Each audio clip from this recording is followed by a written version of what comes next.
All right, guys, are you ready for another fun-filled panel? Woo! We got Sailor Moon fans? Yeah? How about Fairy Tale? Oh, yeah. And SAO? Woo! All right. Well, let's go ahead and start up. Anyways, I am your panel host, Poketris. I'm a Pokemon content creator. You can find me on YouTube, TikTok, Instagram, all that fun stuff. That's enough about me, though. I'm a big anime fan, so this is a fangirl moment for me. Let's go ahead and bring on our talent, Cherami Leigh. So, Cherami Leigh. We just talked about this. I'm sorry. Oh, yes. I should have turned that on for you. Told me, he was like, just flip the switch. I was like, oh perfect. my gosh, I get to be entrusted to touch the microphone? That's the first misconception being a voice actor. Everybody thinks that we always, the engineers have very specific ways of setting the mic and getting everything ready, so they'll say, actors, please don't touch the microphone. So Oh, yes. I've this been on is that very side. rare. Yeah, absolutely. How are you? I'm good. How are you? Very good. Yeah, it's a little toasty in here. Like I said earlier, warm Collecticon, warm hearts. It's true, yes. It's because everybody is so lovely and the love radiates. Exactly. Yeah. Oh, yeah. Are you having a great con? Yeah, it's been fantastic. It's my first time in Kansas City, and I've been wanting to come for such a long time, so it's been delightful. Wonderful. Did you Yeah. get any barbecue while you're here? Yes, of course. Oh, yeah. You have to. Oh, yeah. What'd you get? It was great. The place that I went to had burnt-in taquitos with mashed potatoes, and it was a very cool, eclectic thing I've never had before. It was lovely. Oh, yeah. That's some good stuff. Yeah. Oh, my gosh. I haven't gotten any barbecue, I'm sad There's to say. still time. There is still time, yes. Tonight. I think we're eating barbecue pizza, so does that count? Ooh, I think that counts. it's barbecue, so yes. Yeah, you're right. Very cool. Thank you for validating me. Yes, always. Well, I'll go ahead and start with our questions here. For you guys who just joined us, I'll ask a couple questions, then we're going to throw it over to the audience. So think of your questions now, and then we'll invite you up to the microphone to ask your questions in a bit, all right? Awesome. Okay, so I have some interesting questions for you today. I'm excited. So this one's a little long. Okay. Lucy and Asuna are both known for their strong bonds with their respective partners, Natsu and Kirito. If they were to swap roles for a day, how do you think Lucy would handle being Asuna in Sword Art Online? And how would Asuna fare in the magical world of Fairy Tale alongside Natsu? So I think Lucy would do a little bit better in Sword Art Online than Asuna would do working with Natsu. Natsu is a very, as we all know if you watch Fairy Tale, a very eclectic personality. And we love that very, very much. But he likes to break into Lucy's house a little too frequently. And I don't think Asuna would respond well to that. Kirito is very good at respecting boundaries. And I just think that would take a little bit of getting used to. Maybe Lucy would be like, you are very respectful and you do not lose your cool. And there's no cat to cut Asuna down. So that's pretty nice. There's no cat. Yeah. Cut. I see what you did there. There's a baby Yui, but no cat. Yeah, that's right. Yeah. Wonderful answer. Yeah. I like to think that Asuna would be able to kind of reel Natsu in a little bit. She definitely would. It would happen one time, and then she would set boundaries and be like, never again. She's a healthy queen. Yeah, she is, absolutely. Yeah, self-care. All right. Next, Mina and Lucy both have a knack for getting into humorous and unexpected situations. Yes. If they went to an escape room together, how do you think they'd get out? Okay, this is not a triggering question, but this is a very real life question for me. I was in Canada for a convention, and a couple of the attendees worked at an escape room. Oh. And they said, please come do this escape room. And so Bryce, myself, and I think two other actors, I can't remember, because all I remember is I just kept saying, Bryce, you go do that. I don't want anything jumping out at me. So we did this escape room. And of course, if you've done an escape room, there's usually a little sound effect or something when they're going to come in and give you a clue. Right. And I could just feel someone's presence. Oh, no. And I turned into a very condescending preschool teacher where I would say, please do not touch me or come anywhere near me. I'm doing my best to solve your murder. And if you are not going to respect my boundaries and you are not going to give me time to figure it out, you can just stay here. And so Bryce was laughing the whole time. So I think the way that both of them would respond, Lucy might try to summon some keys, which would be very chaotic. I would think that Mina would have some misquoted wisdom to help us get through it. But I think I think they would probably just revert to very condescending, very sweet, but also like, I'm terrified. I don't want to get out of this. The two of them together, they would need like they would need a V from Cyberpunk or a Kotaro from Kotaro Lives Alone in order to get out unscathed. Oh, Kotaro would lead the way. Kotaro would lead the way, He's absolutely. the confident boy. Very, very, very, very much. Protect at all costs. That was a fantastic show. What was it like voicing such a young kid? It was terrifying. Yeah. What made it even more terrifying, but also even more special, I got to co-direct the show with Jen Losey, and Stephanie Shea and Michael Center Nicholas were also kind of came in and were co-directors because we had no time to finish recording that show. Kotaro was actually supposed to be voiced by a child. And I was very excited to get to direct a bunch of children, which all of the other kids in the show are child actors. But we had no amount of time and we had too many hours. So they had, I think, 15 adult actors audition for Kotaro as backup. And then they sent these submissions over and had no names attached. And I was the one that got chosen. And so they said, "Can you direct and voice Kotaro?" And I said, "I love this show so much. I will do it." But yeah, it was terrifying and also very, very fun. Oh, great. Yeah. Oh, you did a fantastic job. Thank you so much. Yeah, that's my comfort show. Is it really? Yeah. I love it. I just It's throw so it on special. Netflix. It's so special. It's such a good message. It really is. Yeah, Beautifully so much done. character growth. You have voiced in a lot of anime that have a lot of really big character growth. Yes, it's one of my favorite things. And a lot of, I think in my life, one of my favorite things about being an actor is that the characters that I play help me in my life. And sometimes the characters that are the most unlike me, I find out we have more in common than I actually imagined. And it's usually stuff about myself that I don't want to look at. But when I play this character, then it allows me to have some growth as well, which is lovely. What kind of self-reflection? Absolutely. Like a diary, but for everybody to see. Totally. Absolutely. Wow. Oh my gosh. There's a lot of risk that comes with being an actor, huh? Totally. Yeah. You don't have the choice of whether or not you want to be vulnerable. You're kind of signing up for that all over the place. Gotta give it your all. Yeah, true. Yeah.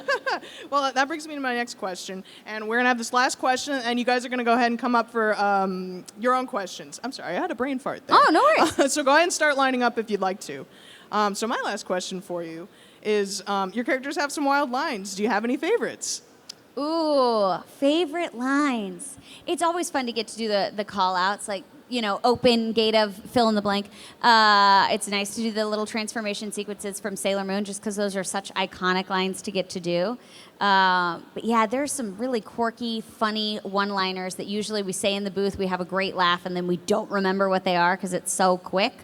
Kotaro had one that I really, really loved in the balloon scene. Where he's doing all of the little different voices and characters to trick the guy into giving him more balloons. Right. And the only reason I remember this line is because this is the only time my husband will ever tolerate me doing a voice. And he'll say, "Do the Kotaro voice," and it's him asking for the blue balloon for his father. And he looked like he was making a little scrunched up Godfather face. So I said, "Can I do an accent? If you hate it, we'll do another one." Yeah. And so it was the blue for my father. That's the one that we loved. That was a fun one to do. Godfather Kotaro, I love it. Yeah, Godfather You're telling Kotaro. me he doesn't like when you whip out Sailor Venus out of nowhere?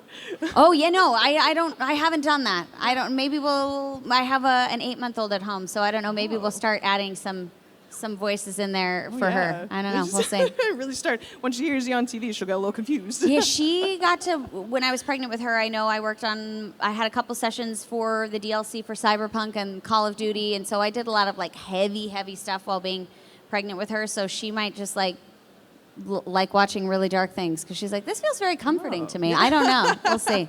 That's awesome. Yeah. Well, thank you for answering my questions. Of course, absolutely. All right, let's go ahead and throw it over to the audience. Hello. How's it going? Doing well. How are you? Doing good. I was actually I was going to ask that same question but Sorry. for Asuna. Oh, no, it's sweet. okay. Do you have a favorite line for her or anything? I or? have so many favorite moments for Asuna, but I think the one that stands out the most, as it was the one that really, really impacted me personally at the time and still looking back, is in the Mother's Rosario arc, that speech with Yuki when they're saying their farewells. My great aunt had just passed away, and it was the first time that I had ever experienced loss with someone that close to me. And I thought I had processed her death, and 2 weeks after she had passed away, I went in to record that scene. And I remember Alex Von David, the writer and director, who I've gotten to work with for so many years now, so he knows me very well. He said, usually you are so emotionally present and vulnerable, and I just feel like you're holding back a little bit. And so I never want to bring my personal life into the booth, because I have always been told, if you're an actor in theater or anything else, everybody always says, check your baggage at the door. So I never want to say anything. But I felt comfortable since I've known Alex, and I said, I think I'm having a hard time because my aunt just passed away. And he said, well, why don't you give this speech to her?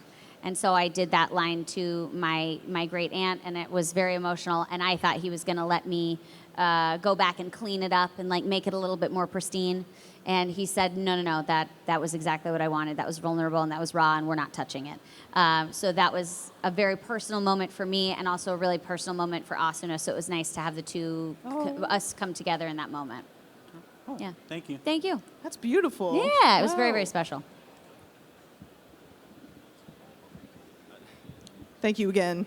Hello, how are you? Good. How are Good you? to see you. Doing well. So this question is for SAO. Okay. Out of like all the arcs, like which one did you have like the most fun to record, like Alice's, or any of the movies too, like Ordinal Scale or anything like that? I loved getting to do the first season because that was the first time getting to go through all of this again. Loved Mother's Rosario. But there was something really, really special about getting to go back and do the progressive movies, knowing what we've known, and then getting to go back and do, oh, wait, who was Asuna before we got to know her in the series? And so there was an added element of that. And then also getting to see, we knew what Kirito's side was, but now getting to see Asuna's side and kind of reliving some of those moments from her perspective was very, very special. So it felt very nostalgic, but also we got a little bonus, her side of the story. So those are probably some of my favorites. All right, thank you. Thank you. Okay. Hi. So my question for you is, what was it like to voice for an obscure character like Shakugan no Shana? Oh man, Shauna was so exciting. I remember the audition vividly, even though that was so long ago.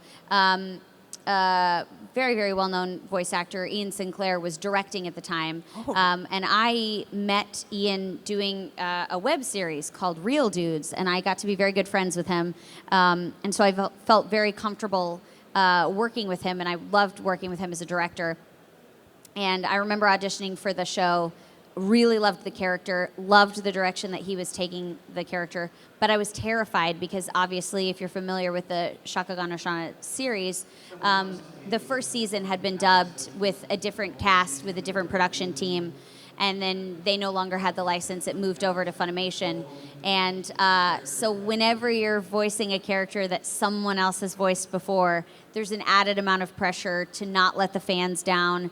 I know it means so much to you guys, the consistency when you play a game or you watch a show. That voice is ingrained of this is who this character is. So when there's a switch, sometimes there's a little bit of a disconnect. So I was very, very nervous about not disappointing the fans, doing justice to what Tabitha had created, and as well as the Japanese Seiyu had created. So I remember before my first 10 sessions, just to make sure I was in the pocket, I would listen to a little bit of the English first season that Tabitha had done, and I would listen to the Japanese voice and kind of try to figure out what that evoked in me, so that I was kind of not trying to mimic them, because I can never be a copycat of what they did, but what that inspired in me, and kind of find my voice and my version of Shauna.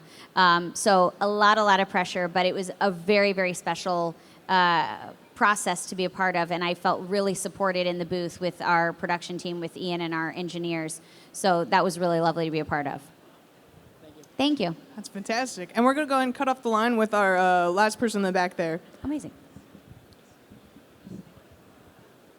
Hi. Hey there, Cyberpunk 2077. Yeah. Your character V. I have not played that game yet. Oh, sweet. But I want to. Okay, cool. So I probably will. I hope you enjoy it. Yeah. Just a quick question. Okay, so you talked a little bit before how the characters you play mean so much to you in your life, right? Yeah. So what inspires you to do this? And how do you immerse yourself into the character to make it so believable? And because, video game or any of the other voice acting. It means so much to people. Yeah. And you inspired so many people. It's a crazy world. So Thank you so much. So how much? And thank you for everything that you do. Thank you. So like what inspires you to do it? Where do you draw inspiration from? And how do you like immerse yourself in the characters that you do? Well, it's so tricky. I feel so fortunate to be able to do this. I've always wanted to be an actor. I remember telling my mom when I was like 3 or 4, I said, all I want to do is be on Barney, because that was my understanding of like what was attainable that I could be on. She was a dance teacher. She still is a dance teacher, but one of her students was on Barney. So I was like, I could do that. I could be just like Pia. And wanted to take acting classes. My mom knew it was such a difficult industry and tried to push me out of it, because it is a really difficult industry. It is necessary in any art form. I think if you're a graphic designer or an artist or you're creating content on the internet, it takes so much time. It is a 24/7 job. You're hustling all the time. You're creating content. You're editing after hours. It takes so much time to be able to do it, and so much of the work is unseen. And then suddenly you get lucky and somebody sees a project that you love, and then that spirals into other projects, and people think, oh, they just fell into this. And no, there's been years and years of hard work that people haven't seen, and you have to keep hustling and keep moving, because the industry is always changing. So what motivates me to keep doing it is my love for it. I've been told by managers and acting coaches along the way, if there's nothing else in the world that would make you happy, make you as happy as acting does, then you have to keep acting. But if there's something else that brings you as much joy as acting, then get out, because it's such a hard business. There's a downside and sometimes a toxicity of it, because it's such a competitive industry. And immersing myself into it, just like when you guys, when any of us will watch a movie or watch a TV show, we want to escape and like get lost in the story. That's all I do when I go to work. I ask about the character. I ask about the world that we're creating. Any information that they can give me. Usually they're still working on it, so we might get a rough outline of what it looks like. We might have, like for anime, we have the animation already there for us. But I usually let the words and the scene and the characters and the relationships do the work, and I just fall into the story like I'm watching a movie or playing a video game. And it's a nice little escape from all the things that are going wrong in my life or all the things that are very stressful. I just, like with Cyberpunk, I remember there were multiple moments where I was driving to work going, you're so lucky that A, you're employed today, because as an actor, that is not a given. And you're so lucky to be working on a project that you feel inspired by and that you love this character, and you're working with a team that is so supportive and collaborative and understanding. So there were multiple times where I would go, count your lucky stars today, be super grateful, because there are other days where you're like, maybe I'll be able to make rent this month. It's very tricky. So yeah, I just staying grateful and reminding myself that I'm lucky to do what I love to do, and then enjoying the moment while I'm there. Thank you. Thank you. A good team really makes all the difference. Absolutely. Yeah. Hello, Hi, again. how are you? Good to see you. Good. I have a quick SAO question. Yeah. And she has a general question. real quick. Amazing. All Good right, to so see you. First, on SAO, well, Kirito's heart ultimately belongs to Asuna's. He has a tendency. Yes. He has a tendency to attract a lot of other girls It's as true, well. yeah. So, who would be your favorite of the three of Leigh, Sinon, and Alice? Oh my gosh, you cannot make me choose this, because all of, okay. So when you guys think of the characters, I think of the voice actors who play them. Oh, I see. And so these are all very good friends of mine, and I have such personal stories and interactions with them. So when I have to pick a favorite, it's not just picking my favorite character from the show. It's also going, oh my gosh, well, which of my friends do I ultimately think is my favorite? And I can't do that. Interesting. So maybe I would have to say, like, who would be my favorite in various situations? I don't know. Cassandra Lee Morris, who voices Leigh, has had just had a baby around the same time that my baby was born. Oh, really? So we have gotten to do a lot of mom things together. So How that's about been very, that? very fun. Michelle and I love to get to travel, and she loves to find great restaurants, and we love to go eat together. So that would probably be my favorite thing. And Kaylee loves donuts and loves to go work out. So I think going to go work out and then go get a donut, I would have to go with Alice for that one. So we all have our place. So Monday through Friday, we'd have to all hang out and do different things. And Kirito can join when he wants to. Or more accurately, Bryce Pappenbrett. Bryce can do that too. Bryce's wife is actually one of my best friends, so he can tag along when we come hang out too. Okay. All right, and thank you. Do you have a pet? Do I have a pet? I do. I grew up with lots of pets, but I personally got to adopt. I have 2 black cats, and their names are Aries and Zemi. Oh. Do you have any pets? Yeah. What are your pets' names? So we have 3 cats. Ooh. So there's 2 big sisters and 1 little brother. Oh, I love that. Oh. And he's 8 months. How exciting. So you are the biggest big sister, and they all look up to you. Their names are Ruby. That's that's like a grayish. I love that. And they're both twins. How fun. And then there's another cat that is a little blackish, but they're still twins. Oh. But her name is Sapphire. Ooh, what good names. And the little brother is Jasper. Jasper. Oh, I love those. That's so cute. Well, thank you. That's so good to see you.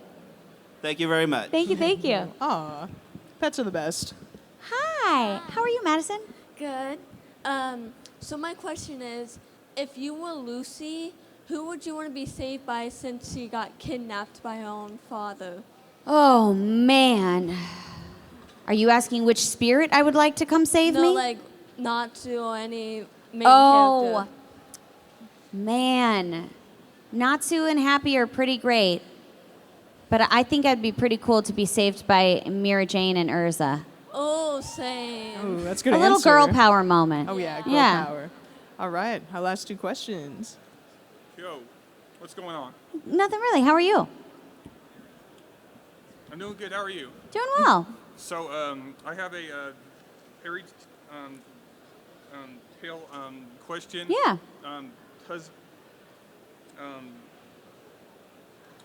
Lucy have a favorite spirit?